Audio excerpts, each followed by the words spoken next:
international community is blaming this on the human rights violations that happened during the period of the war.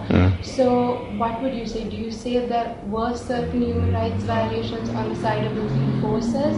And what will you do to guarantee that Sri Lanka gets the GSP Plus concession and change the mindset of the international community? I don't think there were human rights violations and war crimes committed by the three forces and the police and the civil defense force during the war. So we monitored everything very closely. There is no question about it. If they had violated, we would have taken it up then and there, given the punishments without waiting for somebody to point it out from outside country.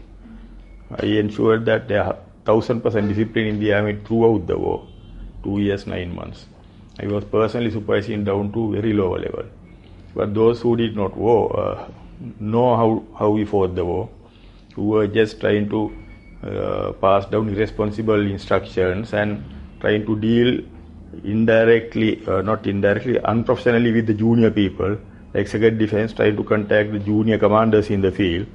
Never heard these systems in any armies, In disciplined armies, you don't try to do that. So he was trying to deal with direct people, talking all nonsense, giving wrong instruction like don't disregard the white flags and various things. He thinks that's a heroism or something. If you say go to hell with white flag, kill everybody, something like that is not leadership. That is, the trying to, without knowing the job, trying to behave a cardboard hero. That's the manner he had been behaving.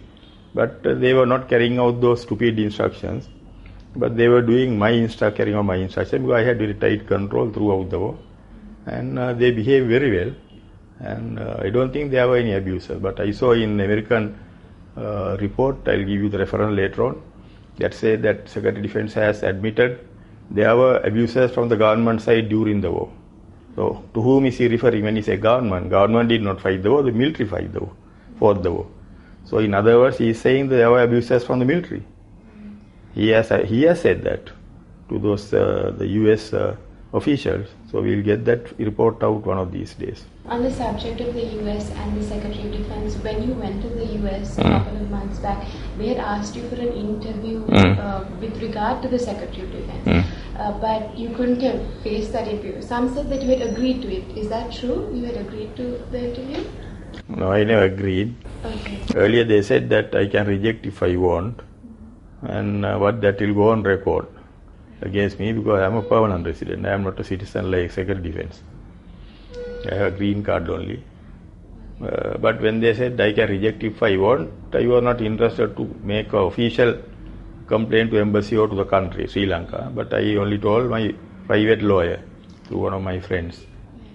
But next day they rang me up and said I have to give it. I have no choice on that. They will be sending a letter to me. They send me a letter. Then because I had no choice to reject, then I informed the government. Otherwise, that is how it happened. But these people don't understand. They understand nothing.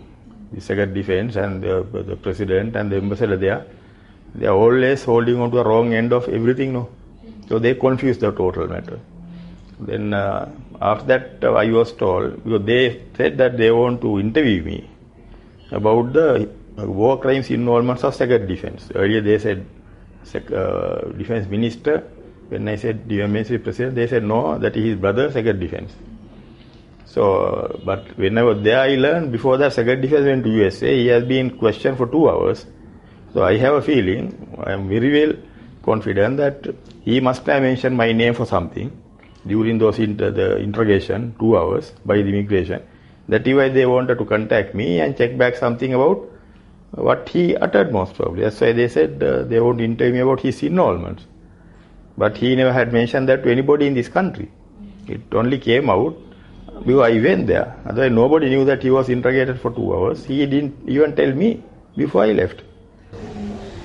But the thing is now, at the time you couldn't have spoken about it because you were still in uniform, but now that you aren't, the US asked you again, the US State Department asked you for an interview again, would you give it?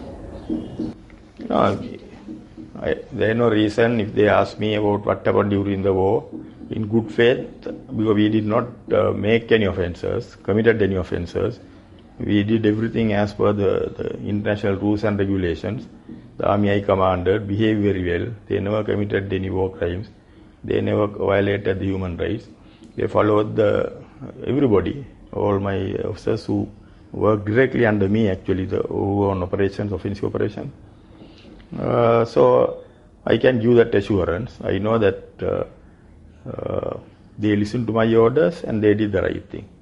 This the statement given by some newspaper, and the government is trying to distort that, and that journalist had also not put it properly on that news article.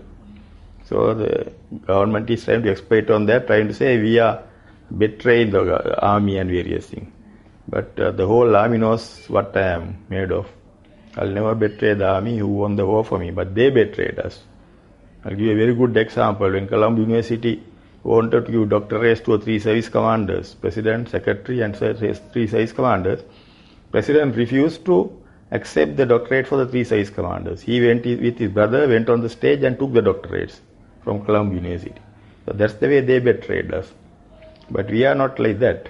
I will never let down the people who are under my command.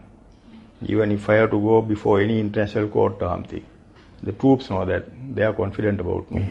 If they question you with regard to the Secretary of Defence's behavior, you have said that he did give orders. Yeah, there are certain things what he has, if he had done anything, going away from his responsibilities, why should I defend him?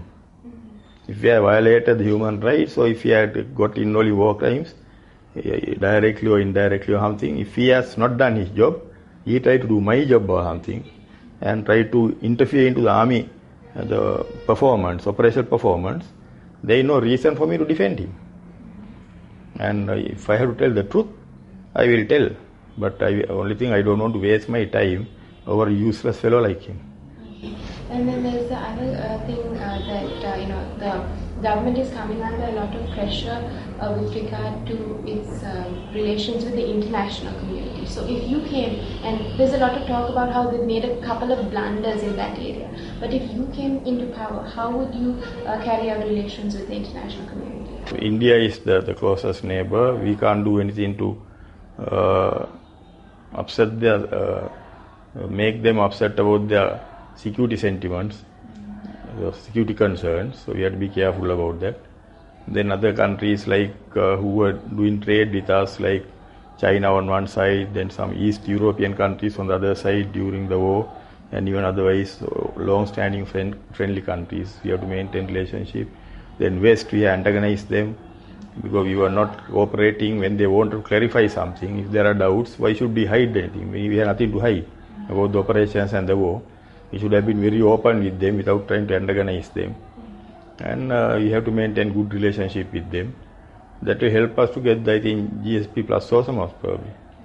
And then also, in the past, there's been a lot of accusations towards you with regard to your treatment of journalists.